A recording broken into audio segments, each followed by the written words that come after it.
Okay, so we left off on page Chavtes, 18 in the copies of this mimer, 18 the page of this mimer, and we were speaking about the idea about Atzilus in general is such a level that is not affected by the worlds underneath. Kalim cannot be in a way of Gvul, they only affect Gvul somewhere else. And we were talking about how this is also the idea that Yosef HaTzadik, who was an Neshama of Atzilus, did not become affected by being in Mitzrayim, whereas the brothers who were lower than Atzilus, they were in the world of Bria, they needed to be Bizbadadus, they needed to be secluded, they needed to be protected from Mitzrayim, because the whole point of Atzilus is that there's no shinui and ispilus. That's the point that we're trying to say, how the Ein Sof, when it comes down, is not in a way that it's in any way changed by or affected or influenced by its environment. So now the Rebbe, continuing in that theme about how the Ein Sof, even though we're talking about that it comes down very low, Lamata Mata Den Ketz, still in all, or Lamata Mata Den Tachlis, still in all, it's not affected by its environment. So he says in line 6, the 18th page of the Mimer, with this, he also, the Reb Marash also explains the expression of the Chazal, Goli v'yadua lefnei mi shehoya omar v'hoya ha'olam. It is revealed and known before the one who said and the world was created. The Chazal often want to speak about Hashem knowing of something, so it uses this very unusual expression. It seems to be a very poetic expression. It is revealed and known before the creator of the world. You could just say it simply, Hashem knows, da da da da da. What's this expression? Yadua daika. It is known before him. Because one is yodeya, knowing is active. You actively acquire knowledge. Yadua means it is known. It's not something that must be in a sense that it's active. I can know things without actively doing something to know. For example, I know myself. I know that I exist. There is no action of doing something, being active to know. It's a passive knowledge. So he says in line 8, that it's known before him. When Hashem knows things, it's known in an automatic way. It's not in a way that it's enclosed in a state of thought and thinking about it and like figuring it out or actively doing the process of knowing. And the Rambam explains, this is what the Rambam wrote, he is the knower and he is the one that is known. Meaning he is the object of the knowledge. He is the item that is known as well. There are two levels in the Das by Hashem. There's two ways of Hashem's knowing things. Das Tachten and Das Elyon. The lower way of knowing and the higher level of Das. Das Tachten, the lower level of Das is in a way that it's active. He's Yodeya. He is he knows, he is actively knowing things. It's a action that he's doing. That's in a manner that he's enclosed. Not like we've been talking about the Ein Sof up till now, that it's not a level of being enclosed. This case is a level of being enclosed. It is active. It is involved. The Das Tachten only, the lower level of Das. ומצד זה יש שינוי בין קודם הידיעה ובשעת הידיעה ולאחר הידיעה. When we're talking about something that is an active knowledge, that there is a slapshus, an involvement, so then there's a difference. Prior to knowing, he wasn't involved in that action, in that activity, in actively knowing. Then the involvement in actively knowing, and then there is, once he's done actively knowing, and now he acquired the knowledge. So there's changes. That is only possible in the level of das tacht. The das el yinu ba'ofen shu hayudua, and the higher level of das is in such a way that he is what is that he is itself what is known. What does that mean? That it's known by him automatically, just like when I know myself. It's not I have to actively do an act of knowing. It's known automatically. Just not in a way that I need to enclose myself, be actively involved in the act of knowing myself. So perhaps one might think that when I'm not actively involved in knowing, when it's something that's just automatic type of knowledge and awareness and being conscious of a certain thing, perhaps then the quality of the knowledge is less. Since I'm not actively involved in it, it's less details and so on. So the Rebbe goes on to say, end of line 17, also in the higher level of das, Yedu al lefonav hakol befrotius. It is known before him everything in detail. Look, Chazal say b'Rosh Hashanah, and the Rosh Hashanah kol boya olam oivin lefonav kibnei marin. All the inhabitants of the world pass by him like sheep passes by someone that is counting their sheep. So all of them, the knowledge of Hashem is like he knows every, like someone that owns sheep knows every single lamb and every single sheep. That they are counted one by one. For example, for Maisers, they have to count Maiser Behema, they have to count 9, and then the 10th one becomes Maiser. But also it says that all of them are seen in one glance. Even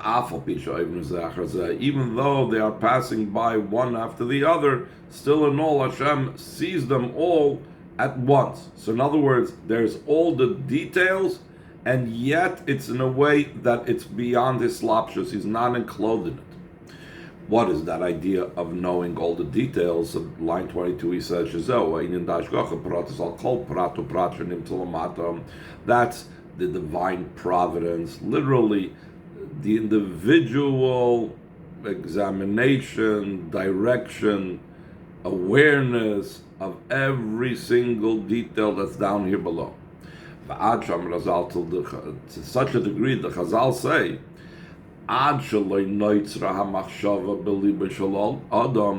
even before the thought was formed in the heart of a person, it's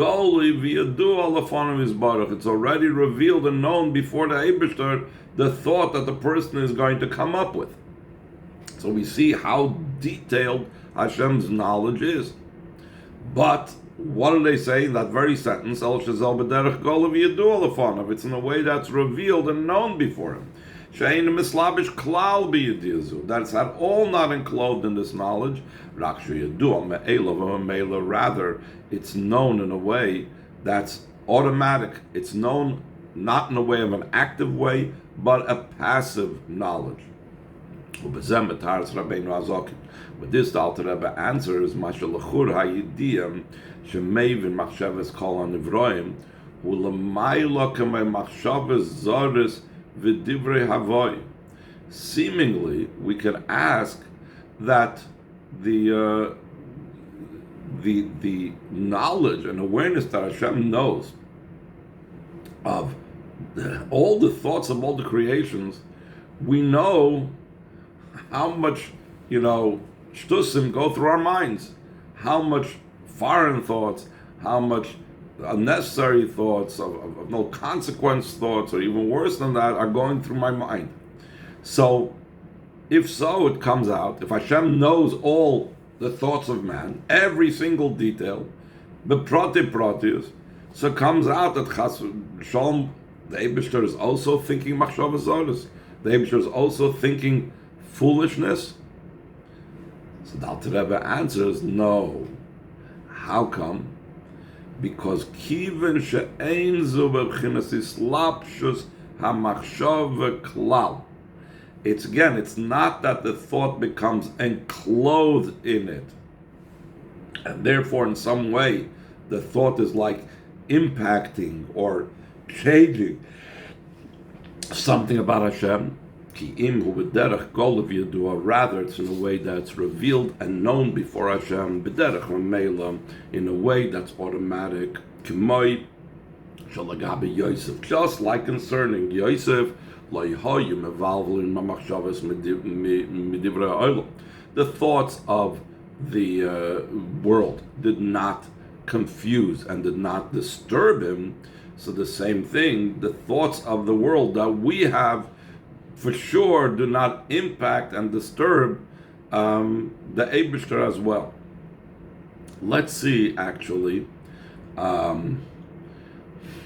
Let's see on the left side of the previous page, there is an interesting commentary bringing down a mimer, the Mittler Rebbe, that explains this. Let's go back, turn the page, and go back to line 68 on the left side of the page on the commentary on page Chavtes. So it says, let's explain the Teres Chaim, the Mittler Rebbe. My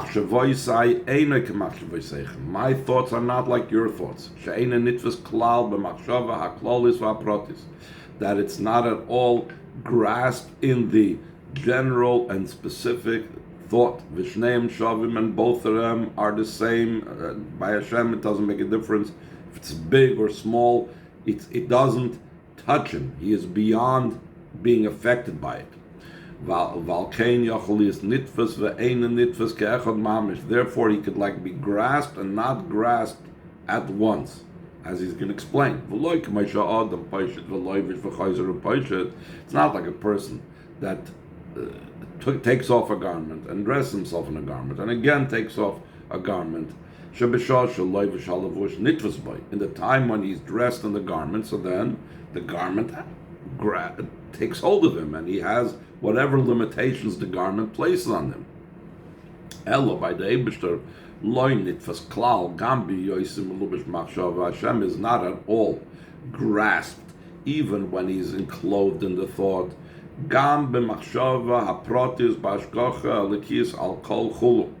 Even when he's dealing with an individual thought, which comes from Hashem's divine providence on every single detail of every single part of creation. Like someone that understands all their actions, or even more so, that he's involved in sustaining them, which is also the practical application of Hashgacha Pratis. He's involved in every single creation. The Vadai Gamzem is surely this is also true. Top of page Lamed, the commentary on the top of the right side of the page. Shenitfas b'chol prat, he is grasped and he is involved in every detail. Meaning, he doesn't mean grasp like we were talking about before, he's slapshus. But like I said, he's involved and yet not touched by it. And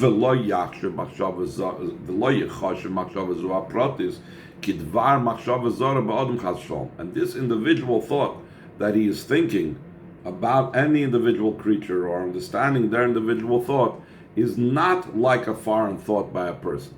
Because everything is from you, there's nothing outside of Hashem, including the thoughts of people. Also, that thought that he's being provident and he's examining and he's dealing with in details in every living being, and his essential thought, they are all as one. And therefore, that's why it says, my thoughts are not like your thoughts. We're not talking here about what Hashem thinks about. In a simple reading of the pasuk, can be read to mean you think, human beings think about mundane matters, and Hashem thinks godly thoughts.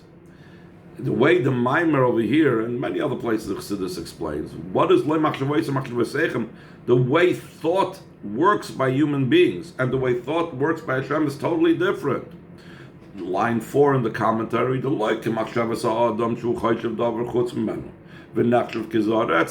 not like the thought of a person, that he thinks about something outside of him, and it's considered foreign to him. He's thinking about a foreign thought, like we said before. Not so my thoughts. They are all joined in Hashem's essence, because everything comes and is in him, both the general and the specifics. He's still not in a way that is enclosed and grasped by the general or the specific thought. Top of the page Lamed, line 3. Moisef Sham, the Rebbe Marash continues,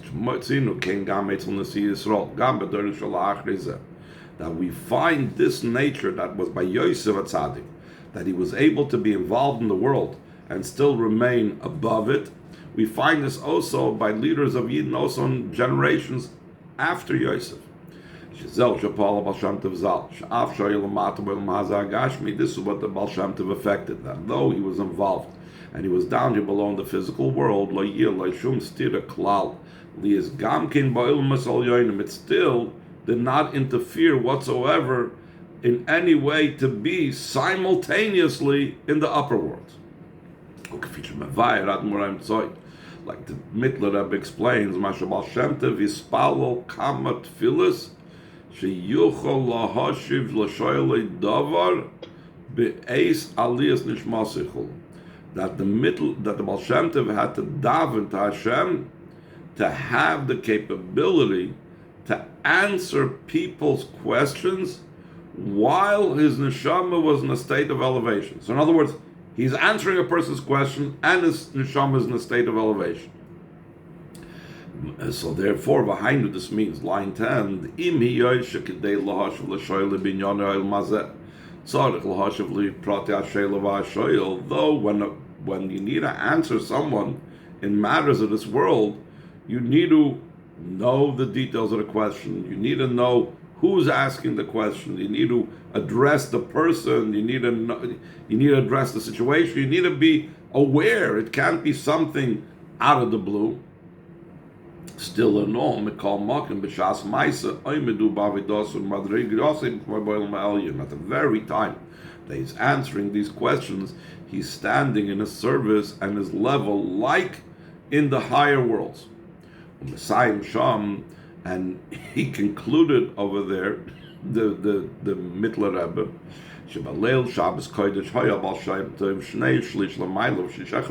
Friday night, the Baal Shem Tov was 2/3 above and 1/3 below. And the other days of the week was the opposite. 1/3 of him was above and 2/3 was below. What does this mean?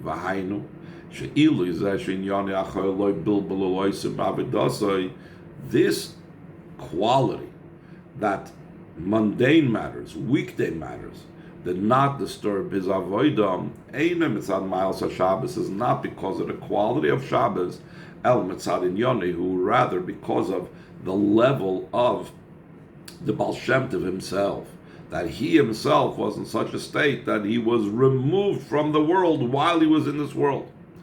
That's why the Mittler Rebbe concludes that it was not just limited to Shabbos.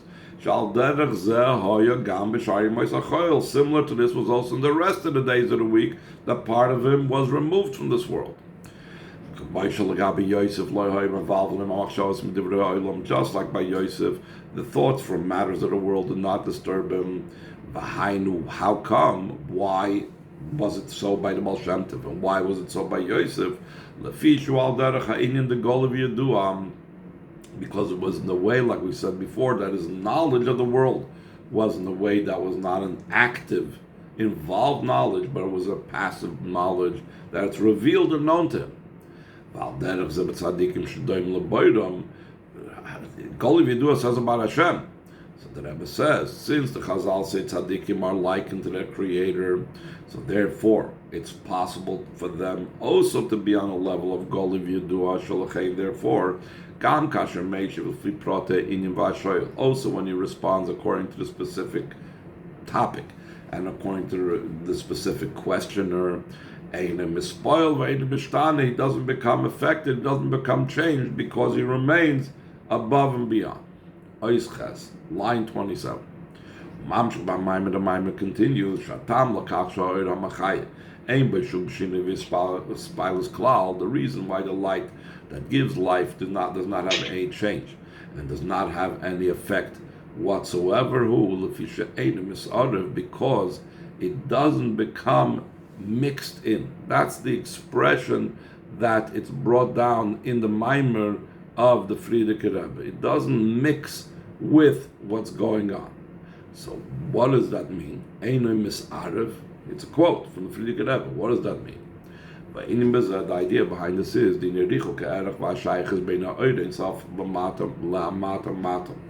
the distance and any association, how far the distance and association is between the Ein itself and that which is very much down below. It's an insufficient reason why the Ein itself should not become affected and not become changed. How come? Top of page Lamed Aleph. A proof of this, from the enclothing of the neshama in the body. Despite the great distance between the neshama and the body, because they are opposites, and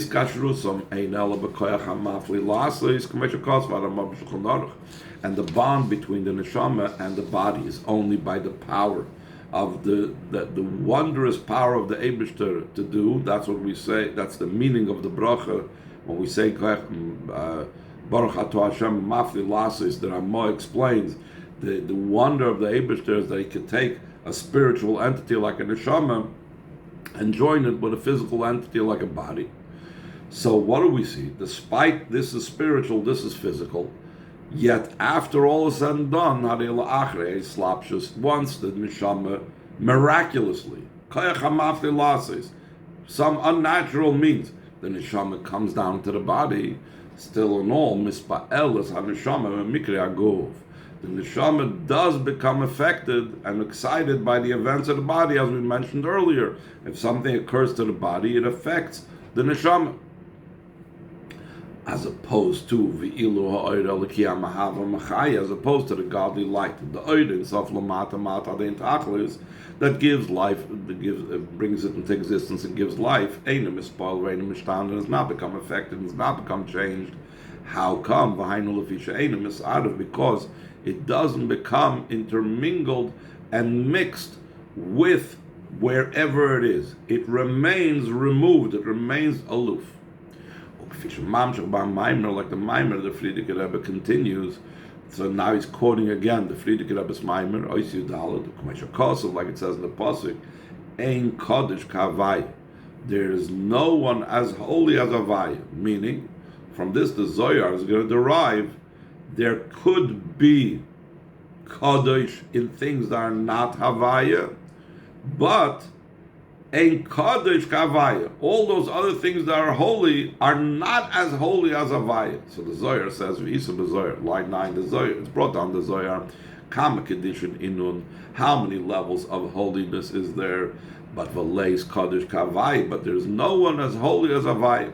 The Kodesh Kavaya, Kadish in the Seder Ishtalshus. It's not like the holiness of the Seder Ishtalshus. The Kaddish should be Seder Ishtalshus, who the Kaddish Muvdal. That the holiness of chain order of descent is that it's holy and separated. Viktushasam Musha Einam Boim Bislapshus. Their holiness is that it doesn't become enclosed. So it's the holiness is in the way of either or. Aval kasher mislabshim harein b'bchinas tfisa, but when they do become enclosed, they are in the state of being grasped, utfisa poil shinui, and they're grasped. The fact that they're grasped by whatever they're enclosed in, it affects a change. Like for example, the neshama. The neshama is holy, spiritual, holy, godly. There's the neshama the way it's outside of the body, obviously. The neshama when it's in Gan Eden, disconnected from a body, it's not affected by the body. Then you have this very holy neshama that is still holy when it becomes enclosed in the body, but all of a sudden when the neshama's holiness becomes enclosed in the body affects the neshama. Similarly, there's levels of Kaddish and Seder Ishtalshus, which are holy, but they are the way how they are affecting or affected is that if they're involved in something, they're affected by it. If they leave it, they're not affected by it. He says in line 15, Masha Enkin Kaddish Havayim, as opposed to the holiness of Havayim, Shubachinas Ha'oir, it's the level of Hashem's light. Ein Adoim Alakadish the Seder Ishtalshus, they're not similar to the holiness levels of Seder Ishtalshus. That's the idea that it doesn't become enclosed. When it does become in a state of being enclosed, it's not grasped because it doesn't become mixed in with Seder Ishtalshus. It's similar to the light down here below that does shine. And still does not become affected by and mixed in. And he's going to explain what he means, what's the example of this. For example, light that shines through glass. There's red glass, there's green glass, there's white glass. The Rebbe says parenthetically in the brackets, why specifically did he choose these three colors of red, green, and white? We could say, because these three colors correspond to the three lines. That's the general Seder Ishtalshus is divided into these three lines. Aduma is din, kavasmoil. Red is judgment, the left line. Yeruka is kavamtsoy, green is the middle line. Ulevana and white is kavachesed, the line of kindness. The yesh chilukim b'maraselu. There's a difference in these colors. But the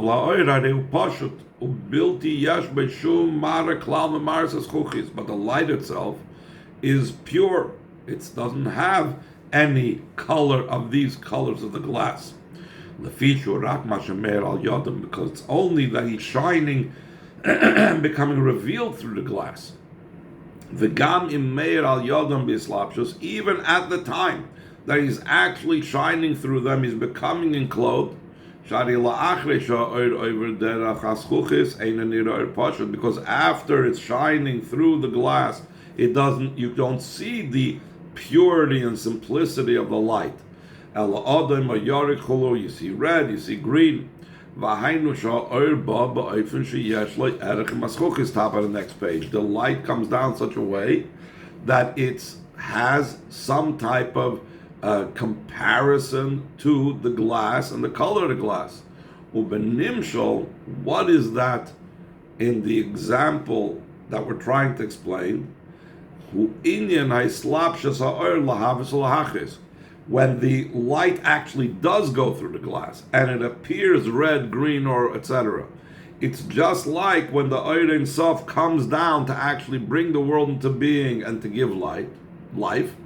The same thing, it's not affected, just like the light, even when it's shining through the glass, is not affected and changed by it.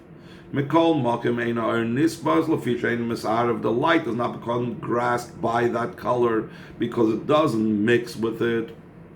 In a similar vein, it's so to be understood as an example in the light and the life force of godliness that gives life. It doesn't become changed whatsoever. And there's no change and no effect and excitement in the light. The chalza, and the reason for all of this is lefisha oir hu ein sof be'etzem, because the light is essentially without end. Al kain hinigam his pashtusu b'chinas ein sof. Therefore, also its expansion is in a way that has no end. Shenimchok b'chol madregis, that comes down in all the levels. Adam madregis hayoyzer achroinus hayoyzer taktoinus, until it comes down to the lowest. Final most level, the lowest most levels. In every place that it comes down, it's not affected by that place, and it's not changed by the place. But it's essentially pure and unadulterated and unaffected. Ad Kal Neshoini, up till here, is the expression of, is the language of the Friedrich Rebbe's Maimon. Stop over here.